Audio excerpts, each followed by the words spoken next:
Sud Radio, Berkoff dans tous ses états. Midi 13h, André Berkoff. Eh bien, Notre-Dame de Paris a mis 90 ans à se bâtir entre la première et la dernière pierre. Et rien ne se fait, aucun monument, aucune œuvre d'art, sans des bâtisseurs, sans ceux qui savent ce métier manuel, ce métier de main qui vaut bien ce métier de plume. Qu'est-ce qui se passe pour les grands métiers, pour les compagnons, pour les métiers manuels? On va en parler. Sud Radio, Berkoff dans tous ses états. Le face-à-face. Et je reçois Nicolas Bossard. Nicolas Bossard est compagnon couvreur, zingueur du Tour de France des Devoirs Unis. Il est président de la section locale de Paris. Nicolas Bossard, bonjour. Bonjour. Je voudrais d'abord vous demander, parce qu'il faut expliquer aux auditeurs de Sud Radio et à tout le monde, moi-même, qu'est-ce que c'est que la compagnie, puisque vous êtes compagnon, du Tour de France des Devoirs Unis? Alors les compagnons, c'est, on va dire, c'est une société qui a pour but de former des jeunes en les faisant voyager. Et ça, un petit peu autour de la France. Maintenant, on s'est élargi en allant sur des pays européens, voire plus loin. Voilà. Donc le but, c'est de voyager. C'est quand ces compagnons du Tour de France, des Devoirs? À peu près. Enfin. À peu près. Alors, il y a la partie légendaire qui voudrait nous remonter jusqu'au temple de Salomon. après, bon bâtiment. Oui. C'est aussi pour ça d'ailleurs qu'on se remonte à ce temple. Mais je dirais qu'historiquement, on remonte, voilà, au moins des cathédrales, donc du Moyen-Âge, l'époque où on a construit nos belles cathédrales gothiques qui marquent l'actualité aujourd'hui. Et aujourd'hui, effectivement, est une actualité dramatique, mais enfin, ça permet justement de parler de cela. Et en fait, vous exercez, vous êtes vous-même couvreur. C'est ça. Zingueur couvreur. Alors, couvreur, ça veut dire quoi, très exactement? Quel est le métier, ça consiste en exactement? Alors, le métier consiste tout simplement à mettre l'édifice à l'abri des intempéries et de pouvoir être à l'intérieur d'un établissement sans en prendre l'eau. Voilà, c'est protéger l'édifice et le recouvrir de matières différentes comme l'ardoise, le zinc, le plomb, etc. Voilà. Et vous vous occupez, vous, c'est l'entreprise, vous m'avez dit, votre entreprise, en tout cas, l'entreprise où vous travaillez, à 2 siècles. C'est ça, c'est l'entreprise Ballas, qui est sur Paris et qui a plus de 200 ans, qui est installée voilà, dans le nord de Paris, et on travaille sur tous les monuments parisiens depuis cette époque. Tous les monuments, donc vous travaillez surtout sur les monuments, pas les habitations, pas alors, cela. Il y a aussi un secteur, évidemment, qui participe mais vous, c'est les monuments. l'haussmannien, mais moi, je travaille sur les monuments. Voilà. D'accord. Alors justement, quand on a vu ce qui s'est passé, l'incendie, et justement toute la charpente là qui s'est écroulée, en fait, est-ce que quand on voit ça, c'est quelque chose qui, au-delà, je voudrais pas du tout pour aller dans l'émotion, est-ce que c'est quelque chose qui vous touche, vous, dans ce que vous faites, quoi? Bien entendu, c'est toujours douloureux de voir un établissement comme Notre-Dame ou un autre s'écrouler par les flammes. Voilà, c'est vraiment. En plus, Notre-Dame, évidemment, on est attaché à cet édifice parce que les compagnons ont travaillé dessus, mais on a travaillé aussi sur d'autres édifices parisiens et français. Mais, comme par exemple, autre édifice, vous dites? On a la Tour Eiffel. D'accord, déjà pas mal. on fait du honneur aux charpentiers, puisque là, on parle beaucoup de charpentiers pour Notre-Dame, mais c'est vrai qu'ils ont aussi construit la Tour Eiffel, enfin, en tout cas, édifié la Tour Eiffel. Et puis voilà, après, il y a plein d'autres petits châteaux. Voilà, le compagnon n'est pas une entreprise, il travaille dans différentes grosses sociétés, grosses entreprises ou petits artisans. Et on édifie un petit peu partout, voilà, dans toute la France, on laisse nos petites empreintes de nos travaux. Et dites-moi, aujourd'hui, est-ce qu'il y a une crise ou pas du compagnonnage? Je veux dire par là que, effectivement, pendant des siècles, ça a été édifié, les compagnons avec les mains et les techniques du temps. Et aujourd'hui, est-ce qu'il n'y a pas eu, c'est une question que je posais à l'un de vos collègues, mais est-ce qu'il n'y a pas eu une dévalorisation du travail manuel qui fait que, alors qu'on a de plus en plus besoin et que c'est un métier d'avenir, il y a de moins en moins, en tout cas pas assez, de jeunes, enfin, qui s'adonnent à ce métier, à cette passion? Alors oui, moi, j'ai écrit une fois un petit texte sur mon métier en disant que voilà, le couvreur est une espèce en voie de disparition. Effectivement, on a malheureusement mis les métiers manuels, je dirais, de manière générale, au rebut dans notre éducation. Et on disait, voilà, quand quand on n'était pas bon à l'école, tu iras travailler dans le bâtiment et ça se passera bien pour toi. Donc voilà, on a un petit peu dénigré la valeur. C'était les derniers de la classe. C'est ça. Voilà, on était punis, on allait dans le bâtiment ou alors d'ailleurs même en cuisine, puisque chez nous on a les cuisiniers qui sont aussi des métiers manuels. Bon, voilà, donc c'est vrai que on souffre un peu de cette identité négative et on parle très peu. D'ailleurs, moi, dans mon expérience scolaire, je ne connaissais pas le bâtiment, on n'en parlait déjà pas à mon époque. Voilà. C'est d'ailleurs, moi, dans mon cursus, je vais aller aux Beaux-Arts pour me retrouver comme couvreur au bout du compte, vous voyez. Donc, voilà, malheureusement, on est toujours dans un problème de mode. Aujourd'hui, les métiers du bâtiment ne sont pas à la mode. Alors, il y a ça, mais il y a aussi le problème des entreprises qui n'arrivent pas non plus à valoriser le métier en donnant des salaires décents. Parce qu'évidemment, on a toujours... C'est très mal payé, enfin, c'est pas très... Par rapport à la pénibilité des travaux, oui, c'est à mon sens, en tout cas, pas valorisé à juste valeur. C'est quoi un couvreur ou un charpentier aujourd'hui? Vous avez idée? Qu'est-ce que gagne un salaire moyen, disons ça dépend si vous êtes en province ou si vous êtes sur Paris. Et puis ça dépend Paris, un petit peu de votre échelon. Mais on va dire qu'un professionnel qui a plus de 15 ans de métier gagne difficilement plus de 2500 € par mois. Et il faut quand même savoir qu'arrivé à 40-45 ans, on souffre de maux de dos, de maux d'arthrite, d'arthrose, etc. Enfin, on est usé, c'est des métiers pénibles. Et on doit en plus aller jusqu'à 65 ans. Oui. Donc voilà, donc si vous voulez, bon, ça c'est un peu noircir le tableau, mais malgré tout, voilà, je pense que tous ces petits points font qu'on n'est pas attrayant. Voilà, on peut avoir le même salaire avec moins de pénibilité dans d'autres métiers. Ce qui fait aussi, vous avez raison de le souligner, c'est-à-dire qu'il y a eu une dévalorisation du travail manuel. Voilà. Et il y a eu aussi la paye qui n'est pas celle. Ça s'en est suivi. Voilà, on dévalorise tout. Alors après, il y a la formation qui est difficile. Hein. Évidemment, on a aussi perdu ce phénomène de pouvoir transmettre avec le temps nécessaire pour avoir les bonnes valeurs au bout du... Combien de temps il faut pour faire un bon constructeur ou un bon couvreur? Un bon couvreur. Moi, je pense que pour être un bon couvreur, en tout cas, pour avoir pris le temps de visiter plusieurs chantiers, d'aborder plusieurs techniques, il vous faut au moins 10 ans. Il vous faut au moins 10 ans pour prétendre dire, voilà, je pense avoir vu suffisamment de choses, je maîtrise le métier. En 5 ans, on peut déjà aborder le métier. Il y a pas de problème pour celui qui est un peu érudit, qui comprend les choses. Enfin, ça demande du temps, quoi. Mais ça demande du temps. Bah oui, parce que c'est le métier manuel. C'est le métier manuel, c'est le geste. Et le geste, ça s'éduque, ça s'apprend, et il faut le temps. Il faut le répéter plusieurs fois pour l'acquérir. Et pour ça, il faut des années de pratique. Voilà. Il y en a qui me diront, voilà, en 7 ans, j'y arrive. Bon, moi, je fais une moyenne. Je pense qu'en 10 ans, on peut prétendre, voilà, avoir... Oui, donc ça demande de longues années d'apprentissage, au vrai sens du terme. Et puis, comme vous dites, effectivement... Et là, par exemple, quand on voit... Moi, vous savez, le président dit, oui, on va rebâtir en 5 ans. Tous les professionnels qu'on a interrogés disent, attendez, 5 ans, ça paraît quand même un peu utopiste, un peu idéaliste. Il faut quand même 10-15 ans. Qu'est-ce que vous en pensez ? J'en pense qu'il était ambitieux, c'est vrai, et il l'a certainement dit avec son cœur parce qu'il avait peut-être envie de le faire en 5 ans. Mais voilà, moi, professionnellement, je dirais que les 5 ans vont peut-être servir à faire le nettoyage de tout ce qui est détruit aujourd'hui, de mettre en sécurité l'édifice qui est fragilisé de droite et de gauche, de laisser sécher l'eau, d'organiser peut-être cette nouvelle restauration avec les différentes façons de l'aborder. Hein. Soit elle sera moderne, soit elle sera ancienne, ou je veux dire ancienne dans le sens où on refera la même chose. Mais voilà, pour être plus juste, vaut mieux tabler sur 15-20 ans. De manière à ce qu'on ait le temps de faire les choses aussi convenablement, comme des professionnels, et puis pas de se hâter et de laisser un peu tout le monde s'accaparer la volonté de faire les choses.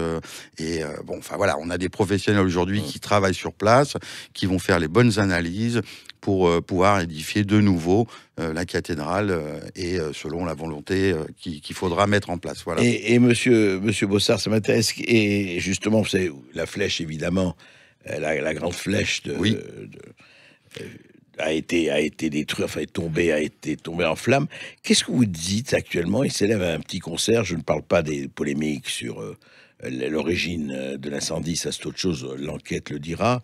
Mais qu'est-ce que vous dites des gens qui, oui, il faut moderniser, il faut peut-être en profiter pour faire une nouvelle flèche qui corresponde au 21e siècle. Vous, quand vous avez ça, et je parle professionnel, même du patrimoine, quand vous dites, oui, d'accord, il y a eu ça, il y a eu un incident, eh bien, on va mettre autre chose. Qu'est-ce que vous en pensez ? Moi, je suis partagé.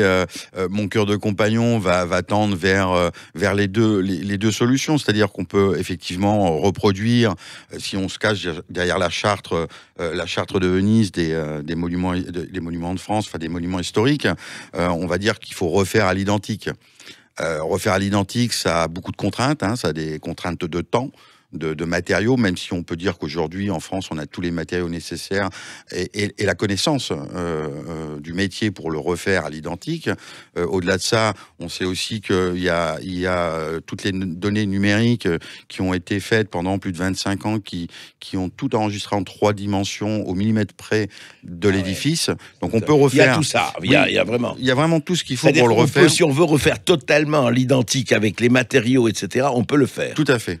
Tout à fait. Aujourd'hui, il y a, alors ça s'appelle Art Graphique et Patrimoine, qui ont travaillé pendant des années sur le sujet, et tout est en double millimétrique, parfaitement construit en 3D. La totalité de la zone peut être refaite même avec les défauts qui étaient dernièrement en place. Donc, on peut faire ça, c'est très intéressant. Ça, je veux dire, avec les 3 dimensions, avec les simulations, on peut tout refaire. Et c'est valable pour tous les monuments de Paris, ça, à votre avis ? Non, c'est pas valable pour tous les monuments de Paris, parce que c'est des années de travail, et puis ça coûte. Donc, mais en tout cas, pour ce qui est de la cathédrale, c'est Notre-Dame de Paris. Notre-Dame de Paris, ça l'est. Donc, c'est intéressant de savoir que si on a la volonté de refaire à l'identique, enfin de retrouver ça, c'est possible. Tout à fait. Alors, tout en prenant le temps, bien entendu, d'acheminer les matériaux, de laisser sécher le bois qui est nécessaire pour pouvoir le mettre en place, etc., etc. Donc, comme toute construction de cathédrale depuis des siècles, il a fallu le temps pour d'abord dompter les matériaux, les apprécier, les mettre en place avec les techniques nécessaires.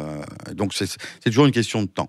Donc voilà, mais c'est possible. Maintenant, il y a un autre côté de mon cœur compagnonique qui penche aussi vers la modernité, parce qu'évidemment, notre mot, c'est la tradition, mais aussi la modernité.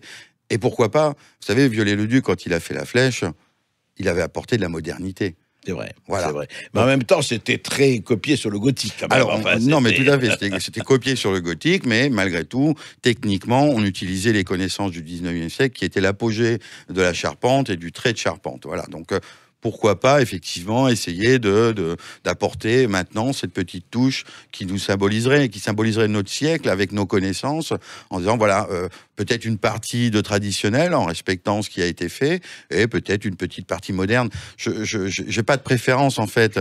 J'accepterai les deux. Voilà. Eh bien, on en reparle tout de suite, on continue. Radio, Berkhoff dans tous ses états. Le face-à-face.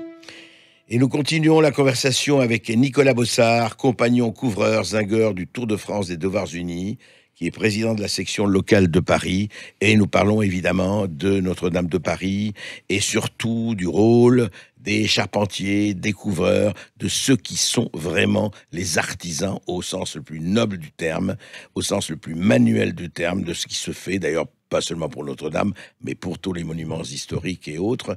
Et effectivement, en ce moment, Nicolas Bossard, il y a pléthore de sociétés d'architectes qui proposent des projets, qui disent « Ah, nous voudrions participer, etc., etc. » Et vous vous dites « Oui, il y a peut-être aussi les compagnons qui ont des choses à proposer. » Oui, alors tout à fait. Je pense qu'effectivement, c'est très bien de soigner les architectes de leurs connaissances, mais on a entendu aussi les compagnons charpentiers proposer leurs connaissances. Donc moi, je dis pourquoi pas aujourd'hui demander aux compagnons charpentiers des 3 sociétés de proposer un sujet qui allierait la connaissance donc de la modernité et de la tradition. Voilà, de soudoyer ces charpentiers et de leur dire, bah écoutez, pourquoi pas.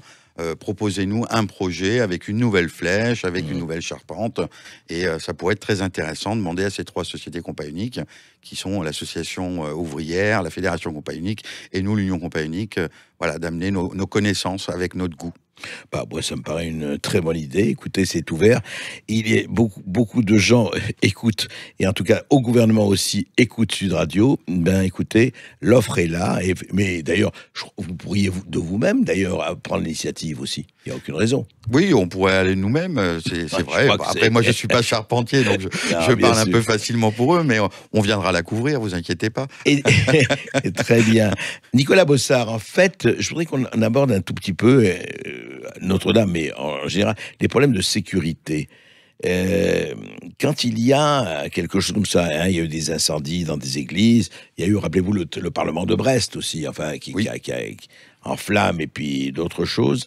Quand il y a un accident, ou un incendie, ou une vandalisation, ou quelque chose comme ça, quel est le processus? C'est l'état des lieux? C'est garantir la sécurité? Comment ça se passe, le processus de dire attention, avant de bouger, vous l'avez dit d'ailleurs, avant de décider, il faut que les experts s'accordent et donnent leur diagnostic, mais comment se passe le processus, si vous voulez, de travailler là-dessus? Parce que nous, on se dit, nous à l'extérieur, nous on y va, on est heureux de voir des monuments, évidemment, parce que c'est le passé, c'est l'émotion, c'est la spiritualité, c'est la culture, c'est tout ça à la fois. C'est pour ça qu'il y a eu une émotion aussi grande, et dans le monde, hein, dans le monde entier, pour Notre-Dame de Paris, parce que c'est un foyer, c'est les racines de la France, c'est l'histoire, c'est tout cela.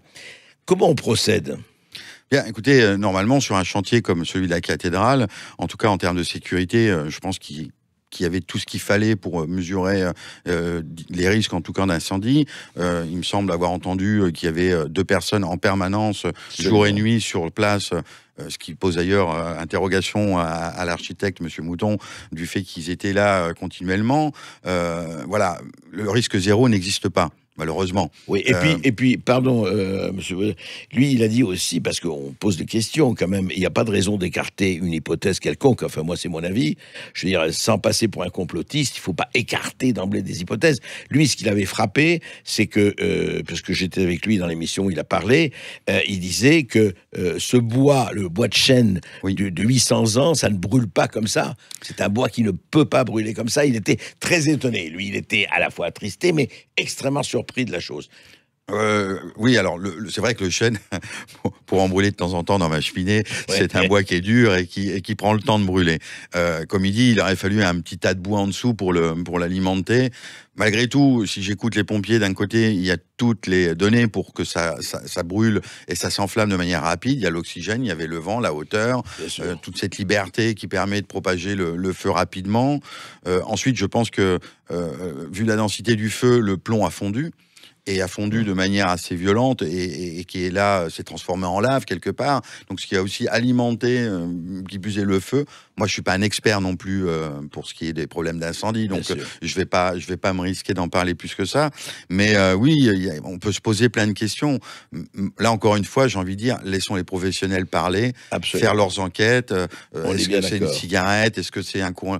Bon, d'après M. Mouton, encore une fois, ils ont refait toute l'alimentation électrique. Oui, pour les courts-circuits. Voilà, c'est pas possible.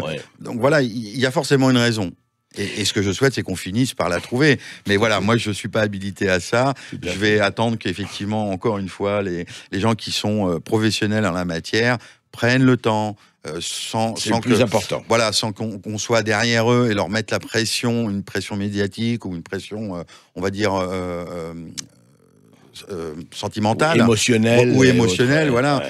Laissons le temps au temps, on va dire, hein, et aux professionnels.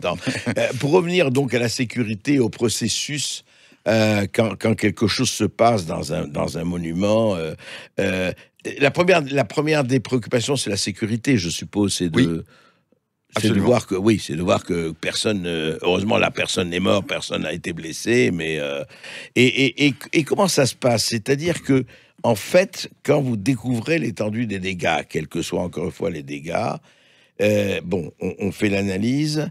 Et est-ce que c'est un métier couvreur, justement? Est-ce que c'est un métier à risque? Parce qu'on se dit, mais il faut grimper, il faut aller dans certaines hauteurs, etc.